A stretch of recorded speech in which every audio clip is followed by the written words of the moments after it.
Shalom Jemaat Gereja Baptis Indonesia Waru Cabang Malang yang diberkati oleh Tuhan. Salam jumpa kembali dalam program Keluargaku Bertumbuh. Memasuki akhir pekan biasanya menjadi hari-hari yang dinantikan oleh beberapa orang, termasuk saya. Biasanya di akhir pekan itu menjadi kesempatan yang baik untuk kita bisa bertemu sebagai saudara seiman. Pada saat-saat seperti ini saya benar-benar menantikan waktu untuk dapat kembali bersekutu dengan saudara.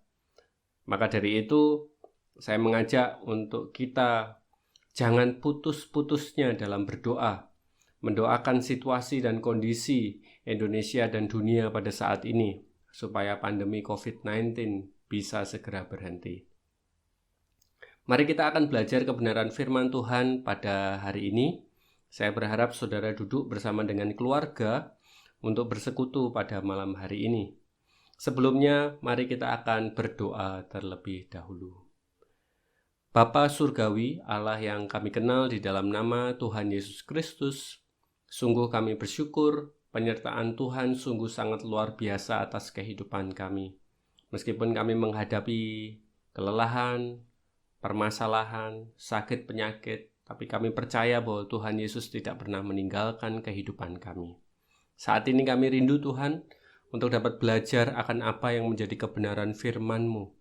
Kami rindu untuk bisa menjadi pribadi yang sabar. Berkati kami Tuhan. Kami serahkan waktu kami, hidup kami. Di dalam nama Tuhan Yesus Kristus kami berdoa. Amin. Bapak, Ibu, dan Saudara yang dikasihi oleh Tuhan, judul renungan pada hari ini adalah Terus Bersabar. Nats firman Tuhan diambil dari Amsal 19 ayat 11 yang berbunyi demikian.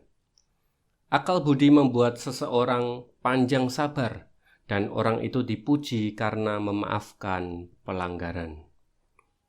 Sekali lagi, akal budi membuat seseorang panjang sabar dan orang itu dipuji karena memaafkan pelanggaran.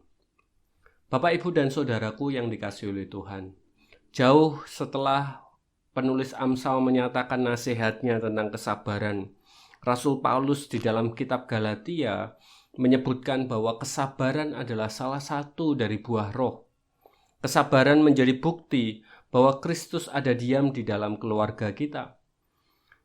Seorang Kristen perlu untuk dapat memahami dan mempraktekkan kesabaran sebagai hasil pengenalan kita kepada Yesus Kristus. Di dalam realita kehidupan kita pada saat-saat ini, kesabaran menjadi sebuah ujian yang besar. Sering kita gagal untuk menjadi sabar dan terjatuh ke dalam dosa karena kita gagal menguasai diri dan mengikuti kehendak daging.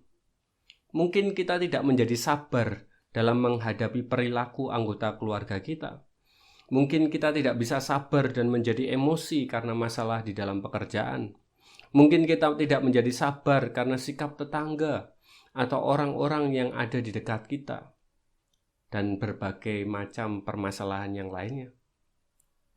Penulis Amsal mengingatkan kepada kita sekalian supaya kita bisa terus dapat membangun kebiasaan untuk bersabar.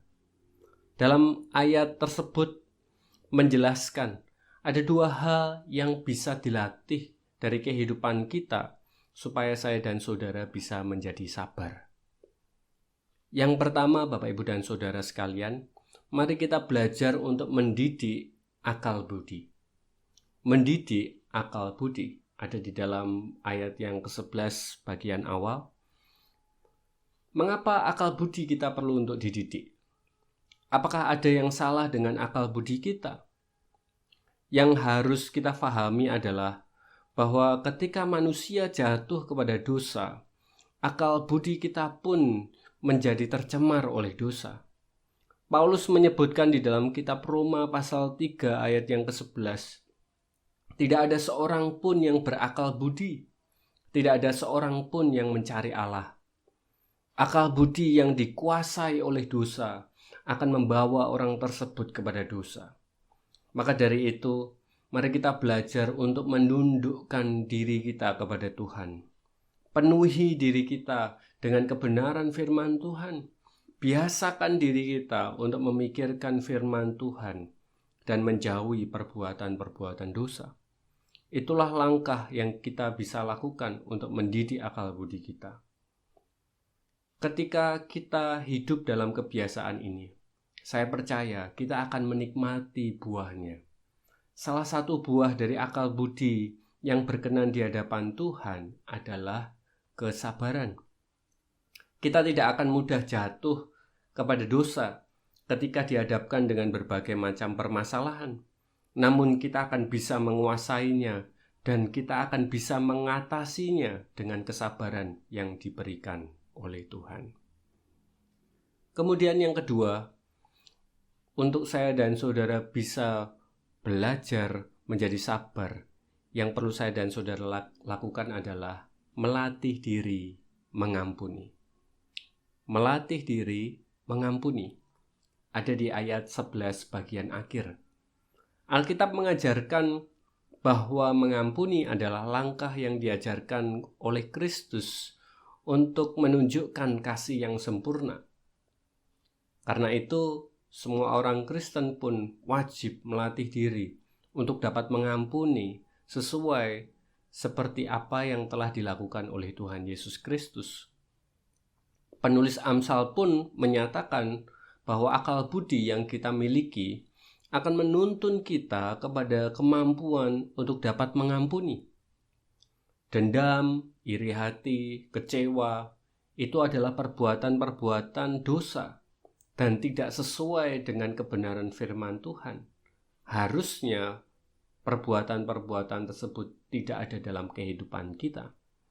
Mari kita melatih diri supaya saya dan saudara tidak mudah menjadi pribadi yang demikian. Melainkan latihlah diri kita untuk bisa mengasihi dengan ketulusan. Mari kita melatih diri kita supaya kita membuang segala rasa sakit hati yang ada pada diri kita dengan cara bersabar. Maka kita akan dimampukan untuk dapat mengampuni perbuatan-perbuatan orang yang menyakiti hati kita. Dan kita akan hidup dalam damai sejahtera untuk selama-lamanya. Bapak, Ibu, dan Saudara yang diberkati oleh Tuhan, sebagai kesimpulan, saya dan saudara dihadapkan dengan berbagai macam tantangan untuk dapat menjadi sabar.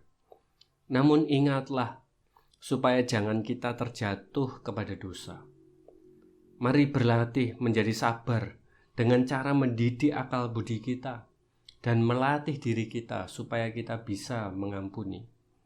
Maka saya dan saudara akan dimampukan untuk menjadi pribadi yang berdampak baik untuk keluarga kita dan juga untuk masyarakat yang ada di sekitar kita.